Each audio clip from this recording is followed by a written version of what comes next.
If you clicked on this deep dive because you are just tired, tired of scraping by, tired of watching your paycheck basically evaporate in 48 hours, tired of those overdraft alerts, and really just tired of praying nothing unexpected happens this week, I just want you to pause for a second and take a deep, steady breath with me right now. That's a great place to start. We're going to start right here.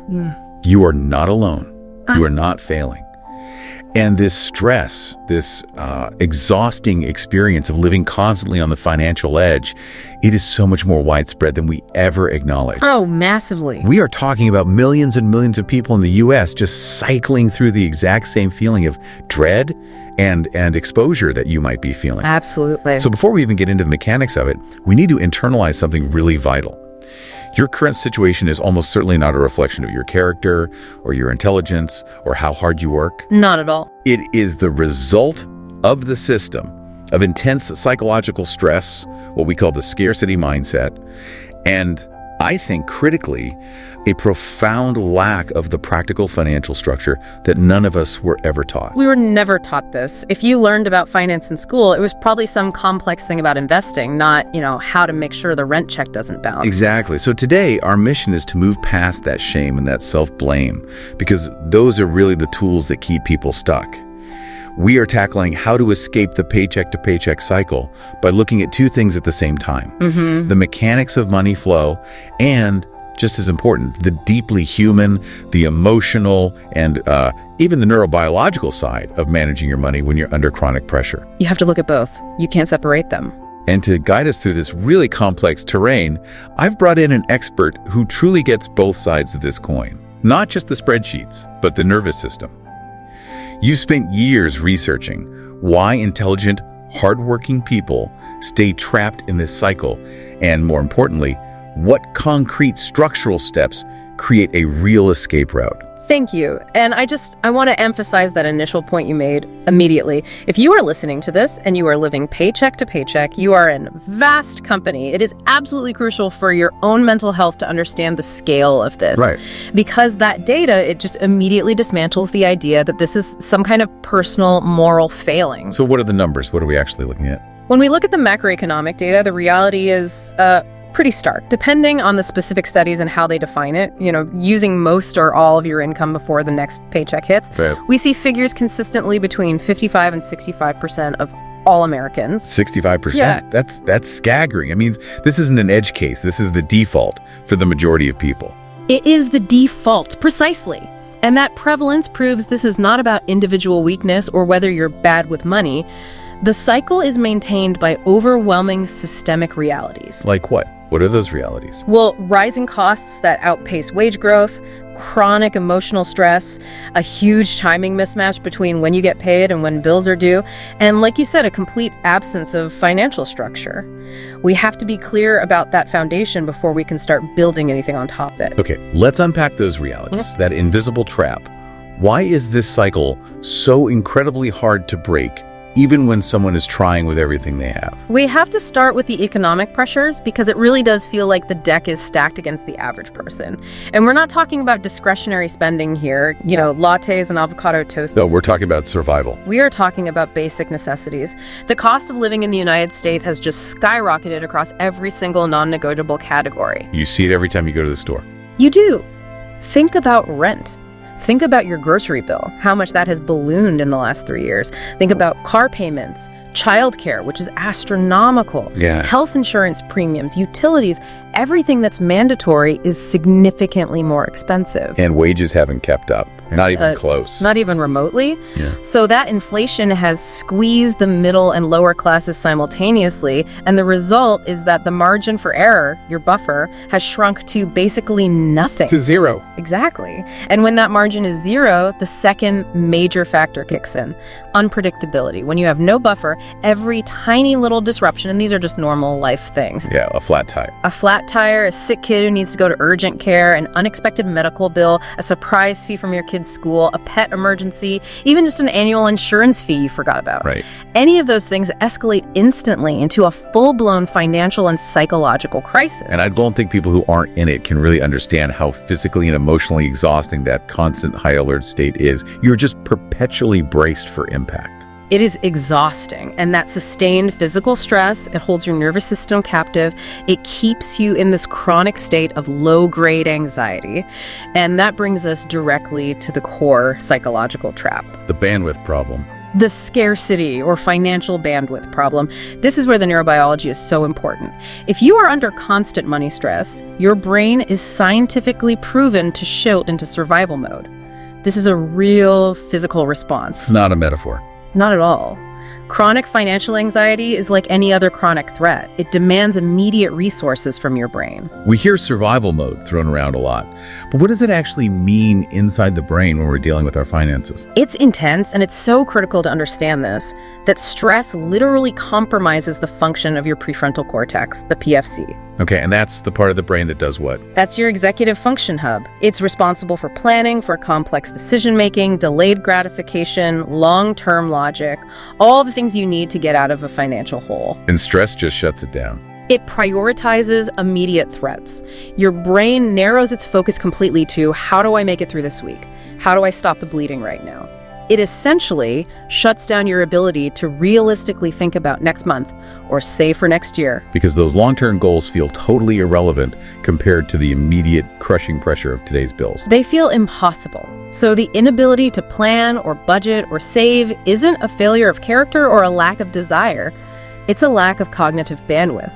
The stress itself prevents you from accessing the very tools you need to escape the stress. That is such a profound reframe. It's a vicious cycle. It is entirely a bandwidth problem. And this biological response, it explains why intelligent, capable, hardworking people can be holding down 2 or 3 jobs and still feel like they just can't get their feet under them. You can't logic your way out of a problem when the logic center of your brain is essentially offline. Exactly, you're overwhelmed. And that leads directly into the structural issue you mentioned before. The single account trap. Yes, this is foundational. Most people, because again, we're never taught otherwise, use only one single checking account. Everything just goes into one big pot. Everything. Mandatory bills, groceries, impulse buys, savings goals, emergencies. It is all swirling around in the exact same pot. The result is zero clarity. How could you have clarity? You can't. The money that has to pay the rent is mixed up with the money that you might use to buy coffee. And that mixing, that cognitive overload, it guarantees that the brain stays in panic mode. You look at a single balance, say $1,200. And that number tells you nothing. It tells you nothing useful. Yeah. Is that for rent? Groceries? Is any of it safe to spend? You have no idea without constantly recalculating and essentially guessing.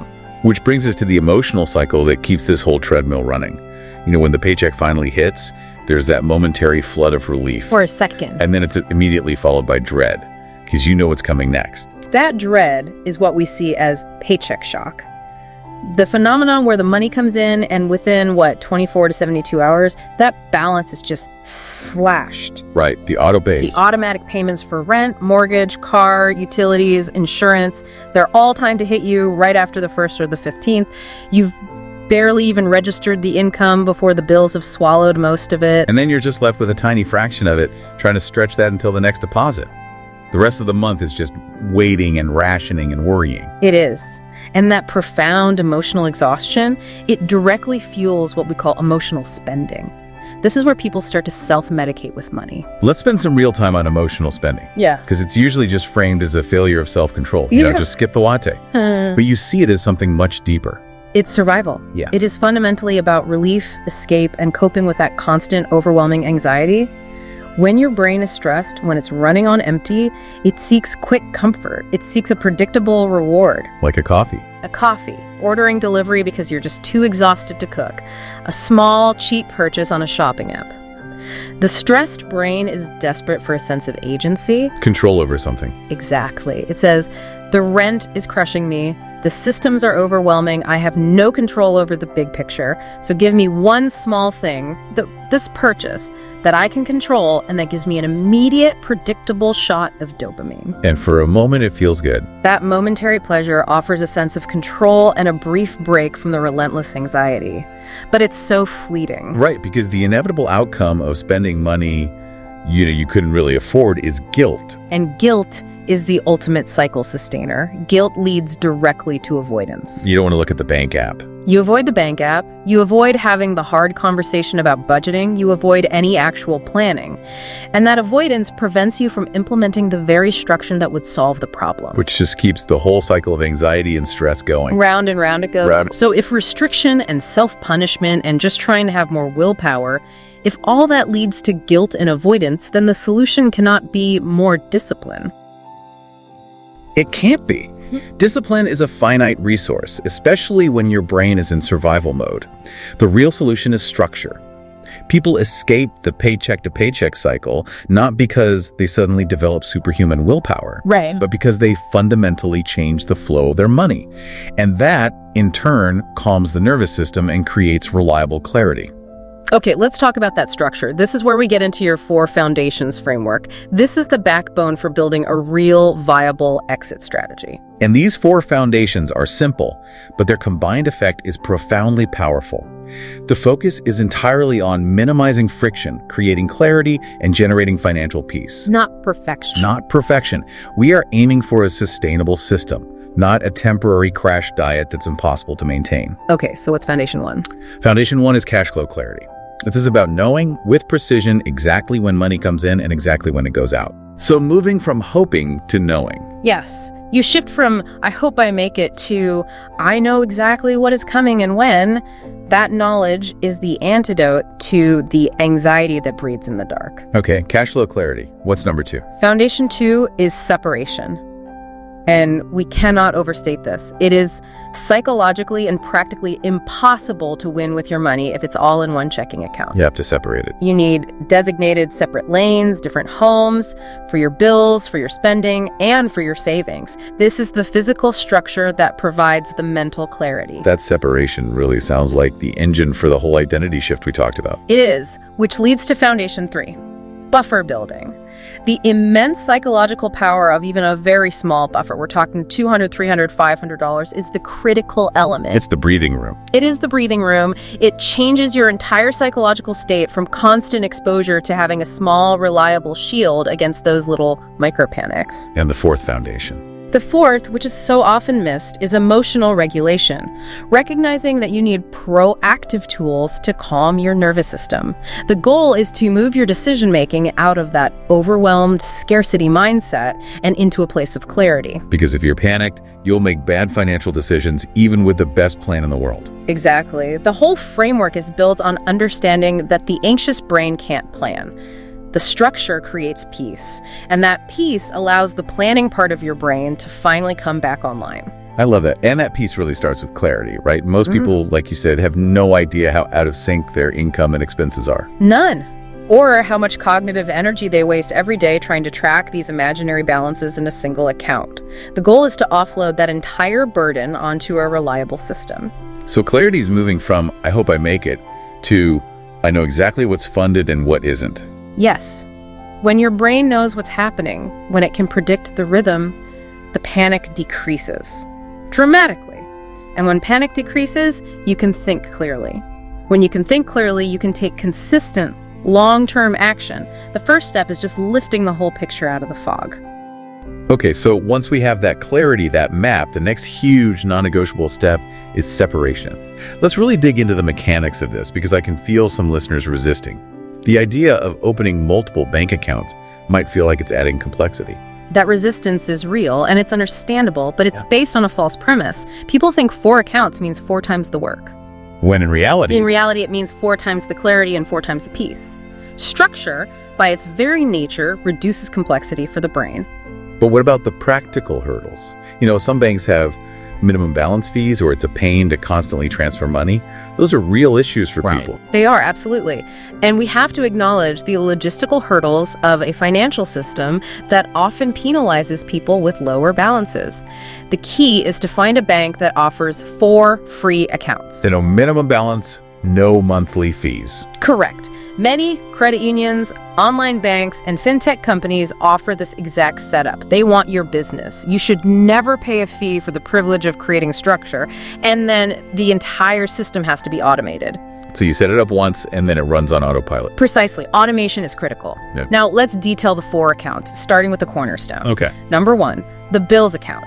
Its function is incredibly simple. It holds money only for mandatory fixed expenses. Rent, mortgage, utilities, insurance. Phone, subscriptions, car payments, nothing else goes in, nothing else comes out. All of those mandatory automated payments are linked solely to this account. What's the emotional impact of that? What makes it so different from just paying bills out of one account? Instant, massive physical relief. When you check your main bank app, the money in this bills account is mentally off limits. It's already spent conceptually. You always know your core bills are covered. The panic of, will my rent check bounce, just disappears. It vanishes. It physically separates the logical, non-negotiable necessities from the emotional pressure of your daily spending. Like you said before, it's a firewall. Okay, a firewall. I like that. Now for number 2, the spending account. This feels like where people start to get some agency back. This is the safe-to-use money. This is your variable spending for daily life. Groceries, gas, dining out, coffee, personal shopping, the non-fixed rhythm of life expenses. So how does that work in practice? This account receives a set amount based on your budget, maybe weekly or bi-weekly. Let's say your weekly budget for groceries, gas, and miscellaneous is $350. You set up an automatic transfer for exactly $350 into this account every Monday morning. And the impact of that is confidence. Absolute confidence. You swipe your card knowing that if the money is in this account, it is safe to spend. You know all your other money, your rent money, your savings, your future expenses, is protected somewhere else. So that confidence helps break the emotional spending pattern. It drastically reduces the anxiety that triggers it. If you spend the $350, you know you need to stop. But the consequence isn't financial ruin, it's just waiting for the next automated refill. Okay, that makes sense. Next up is the savings account, or as you call it, the buffer. And you said this isn't about getting rich, it's about psychological resilience. Precisely. This account is purely for security, for an emergency fund, for breathing room. And we have to anchor on the importance of the very first $200 you save. Why that amount? What makes the first couple $100 so powerful? Because that first $200 is psychologically more powerful for your nervous system than the next $2,000. It protects you against the micro panics. What's a micro panic? The $75 copay for an urgent care visit. Yeah. The $100 deductible on a car repair. The $50 surprise school fundraiser. These are the small, unpredictable things that typically cause a complete financial spiral. Right, forcing you to use a credit card or pull from the bill money. Which immediately shoves your brain right back into emergency mode. That shift from, I am constantly exposed, one crisis away from sinking, to, I have a tiny, reliable life jacket, is a fundamental identity shift. It's not about solving poverty, it's about creating enough stability to even begin to think long term. That is it, exactly. And finally, number 4, the future expenses account. This is the one that often prevents the whole system from collapsing. It handles the silent assassins of any budget. The irregular stuff. The irregularly non-monthly expenses that blindside people. Think about holidays in December, birthday gifts throughout the year, annual fees like Amazon Prime or professional license, quarterly car insurance premiums, medical deductibles. They're predictable in that you know they'll happen, but they're unpredictable in their timing. You've nailed it. So if your annual car insurance premium is $600, that's $50 a month. Instead of being blindsided by a $600 bill in June, you just have $50 automatically transferred into this account every single month. So you're just funding it a little bit each paycheck. And by doing that, surprise expenses stop being surprises. You've planned for them. So when you combine the clarity of the bills account, the confidence of the spending account, the safety of the savings buffer, and the preparedness of the future expenses account, you create this robust system that lets your brain finally take its foot off the anxiety pedal. Okay, so separation gives us the structure, the lanes for our money. But that system only works if we know when to move the money into those lanes. So we need the map. We need foundation 1, cash flow clarity. Absolutely. Clarity of timing is everything. We have to visually understand the rhythm of our money. As we said, most people live in this mental blur about due dates. They're pretty sure it's around the 15th. And that guessing is so expensive. It's prohibitively expensive financially and emotionally. The cost of guessing shows up as high-interest credit card debt to bridge a 3-day gap, late fees, overdraft charges, and just that constant energy-draining calculation in your head. Real clarity is like knowing the rhythm of your life. It's a concrete, visual map. Okay, so let's walk the listener through this right now. If someone is ready to sit down and map their money, what is step one? Step 1. Document everything. You have to pull the stress out of your head and make it visible. Write down every single bill you have, not just the name, but the exact amount and the exact due date. So it goes from being this foggy cloud of stress to a tangible list of numbers and dates. Exactly. Then, step 2, document income dates. List the exact dates your paycheck hits. Be precise. And this is where the big revelation happens, right? This is when people realize they haven't failed, they just have a major timing mismatch. It's the biggest aha moment for so many people. They see, oh my gosh, my rent and my student loans are due on the 1st, but my main paycheck doesn't land until the 9th. Or they're paid bi-weekly and realize some months have 3 big bills hitting before the second check. Yes. And they realize they've been blaming themselves for what is essentially a synchronization problem. It's a timing mismatch. And once you see that mismatch clearly, you can finally correct for it with the money map, which is step 3. Okay, let's make this super practical. Let's say a listener gets paid bi-weekly. Rent is $1,500 on the 1st, car payment is $400 on the 15th. How do they build the money map to handle that big rent payment hitting before the first check of the month? This is the critical step. We assign specific bills to specific paychecks. Let's say paycheck 1 lands on the 8th and paycheck 2 lands on the 22nd. So when paycheck 2 hits on the 22nd of the previous month, you have to look forward. Right. The map tells you that paycheck is responsible for part of next month's rent. So you immediately transfer half the rent, $750, to the bills account. You can also fund the $400 car payment that's due on the 15th. Then, when paycheck 1 hits on the 8th of the current month, you transfer the other $750 for rent. Plus, you fund your future expenses, and you top up your buffer. You're using 2 paychecks to build up the funds for one big bill. So you're systematically making sure the money is already sitting there before the due date. The map lets you proactively build the funds instead of hoping one paycheck can cover everything at once. That is the function. You are giving every single dollar a job before it even arrives in your account, and that job is tied to a specific due date. It moves you from wondering where the money went to telling the money exactly where to go. It's the pivot. It moves you from reactive mode to directing your money. The paycheck-to-paycheck cycle is defined by being on defense, reacting to bills, reacting to fees, reacting to emergencies. Cash flow clarity puts you back in the driver's seat. Okay, so let's bring it all together. We've set up the 4 accounts, that's our structure. We've built the money map, that's our clarity. What happens when structure finally meets clarity? What's the profound psychological shift we're aiming for here? The shift is transformative because that massive cognitive burden is just lifted. Your brain stops trying to categorize, calculate, predict, and guess all at once. The ultimate result is that your brain starts to trust the system you've built more than it trusts its own panic. Trust. That is such a key word, because when you're in this cycle, you are fundamentally afraid of your money. You're afraid to even look at your bank account. You absolutely fear it. And that fear is what drives the avoidance and unpreparedness that sustains the whole cycle. So the core transformation is moving from fear to trust. You can't build a stable financial life on a foundation of fear. And the second shift is from confusion to control. But not control like micromanaging every penny. No, control in this context is about predictability. It means knowing every dollar has a role. Knowing with certainty that the bills account is funded, knowing the spending account is truly safe to use without guilt.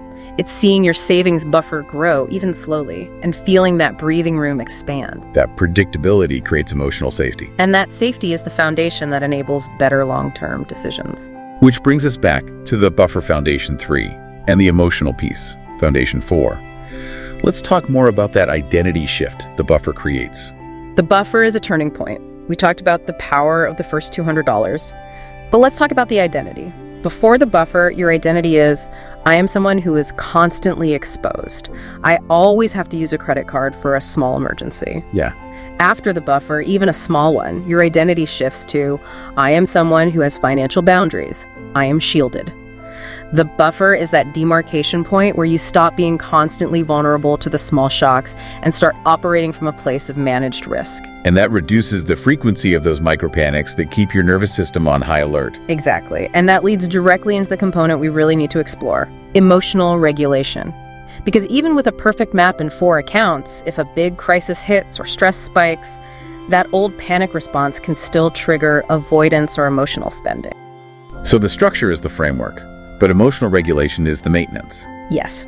The goal is to develop tools to calm your nervous system before making financial decisions. One key tool is financial mindfulness. What did that mean? It means creating a deliberate pause between the impulse, the stress, the desire, the exhaustion, and the action, which is the purchase. When you feel that stress spike, that craving for comfort spending, you can practice a 2-day rule or a 24-hour rule for non-essential buys. Just wait a day. Just tell yourself, I'll check back on this item tomorrow. And what happens in that 24-hour pause? Your prefrontal cortex, your logic center, starts to come back online. You move out of the reactive, stressed brain and back into the logical, planning brain. And often, you realize the desire to buy something was purely a need for dopamine or control. Once that emotional need subsides, the logical decision becomes obvious. That's a great practical tool. Another crucial element is separating your self-worth from your net worth. This is huge for people stuck in this cycle, because society constantly equates financial status with moral value. That's a tough one to break, though. The whole narrative is weighted towards wealth signaling. If you're struggling, it's easy to feel like you're failing as a person. How do you break that link? You have to consciously interrupt the negative self-talk. When that guilt cycle starts, I'm bad with money, I'm so lazy, you replace it with a factual statement about the system. Like what? I am a hard worker operating under extreme economic pressure, and I am actively implementing a structural system to change my flow of resources. You treat your financial organization as a non-judgmental, neutral task. Like doing the laundry. Exactly. It's like doing laundry or filing your taxes. It's just a mechanism. By removing the moral judgment, by recognizing your integrity and your effort are independent of your bank balance, you empower yourself to look at the numbers without that crippling avoidance. So if discipline failed because it relied on willpower and led to guilt, structure succeeds because it provides automated relief and allows emotional regulation to finally take the lead. That is the whole story right there. You are creating a sustainable financial environment where your brilliant brain can finally function the way it's supposed to. You're trusting the system, which allows you to stop using money as an emotional barometer for your self-worth. That is such a powerful, holistic way to look at this. Yeah. We started by just acknowledging that physical and emotional burden that millions of people feel, and recognizing that the problem is structural and psychological, not a character flaw. And we established that the path out is built on 2 pillars: structure separating money into those 4 dedicated accounts, and clarity mapping your cash flow to move from reacting to directing. The biggest takeaway is that you are replacing the overwhelming guesswork that drives anxiety with a stable, predictable system you can finally trust. And if you are listening right now and feeling overwhelmed by the idea of doing all of this today, just focus on the single most powerful first step. Focus on building that small transition buffer. Getting that first $200 or $300 into a separate savings account will fundamentally change how you sleep, how you approach the month, and how protected you feel against those small problems that usually cause a complete panic. Just start there. And here's a final thought I want to leave you with, one that connects this financial work back to your deepest self. We said earlier that financial stress is a physical reality. Right. A tight chest, knots in your stomach, lost sleep. Exactly. So if financial stress is a physical reality, then financial organization implementing this structure and clarity is truly one of the most powerful forms of physical and emotional self-care you can practice. I love that. So now that you know the steps to bring your nervous system calm through structure, consider this. If you could eliminate that daily physical burden of constant money worry, what non-financial area of your life would benefit the most? Would you have more energy for your family, more focus for your career, more creative bandwidth for a passion? Recognize that the true value of clarity isn't the number in the bank, it's the renewed energy and focus you unlock when the fear finally subsides.